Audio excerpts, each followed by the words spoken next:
Hi everyone, welcome to part 3 and the last video in my series of how to thread the Elna Lock Pro 5 DC serger. In the first video we covered things like needle plates and presser feet, and in the second video we threaded for the 4-thread overlock stitch.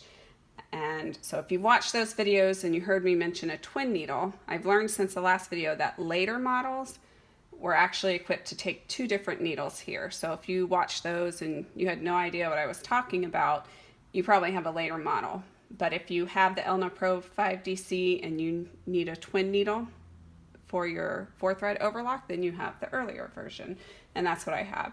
So the threading should still apply, but that's the difference. So today we're going to be threading for the 5-thread safety stitch, which is a stitch for wovens. So I have some woven fabric here for when we test stitch.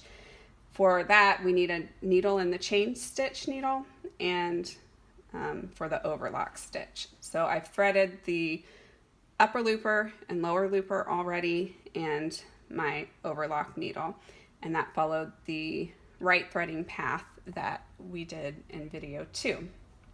So from there we're going to thread the chain stitch looper, and that is your 5th cone of thread over here. We're going to thread it under this guide, down the groove, in this guide, around the tension disc for the chain stitch looper, and there's a little metal piece you want to make sure the thread comes out over.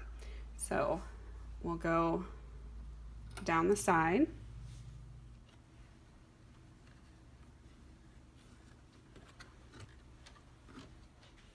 So after coming around the tension disc, you have 4 brown thread guides that we need to thread the thread through. And they're close together, so sometimes it's easy to miss one. So make sure you get all 4 little tight spaces.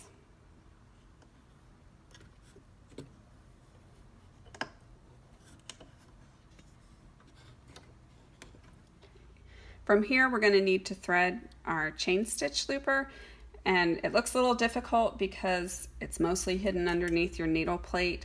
If you need to turn the hand wheel a little bit to get this part to pop out, do that. And I use my needle threader for this.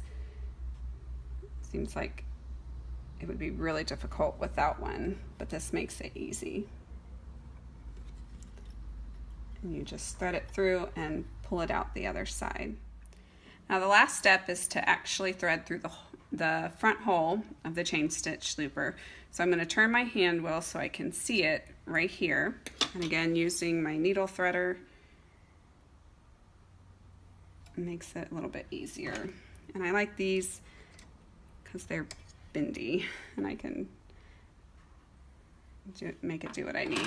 So with the chain stitch looper you want to leave just about 5 centimeters of thread, and you just tuck it back down in there. The last step is to thread the chain stitch needle, and we're going to follow the blue thread guide through the tension disc. Now the difference here between the 4-thread overlock was the 4-thread overlock we followed the same path as the right needle through this bar. But with the chain stitch needle, we're going to come up and over and down through the left thread guides to the eye of the needle.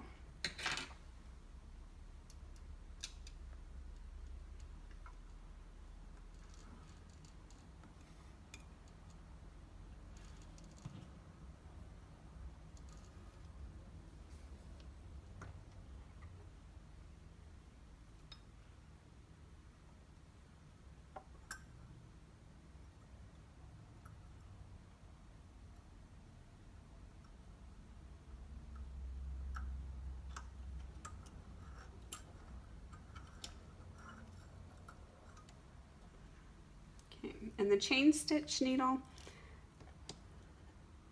again I get it caught around my presser foot, but I like to cut that one a little bit shorter than the rest because it's actually going to get pulled down under the presser foot, so I don't want to have a lot of length of thread there. Okay, so we're ready for a test stitch.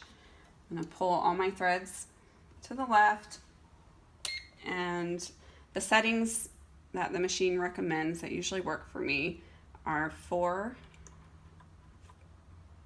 and 4 for both needles and 2 on your loopers. And it's especially important for the 5-thread safety stitch that you start with material underneath the presser foot for the chain stitches to form properly. And I'll do the first couple by hand.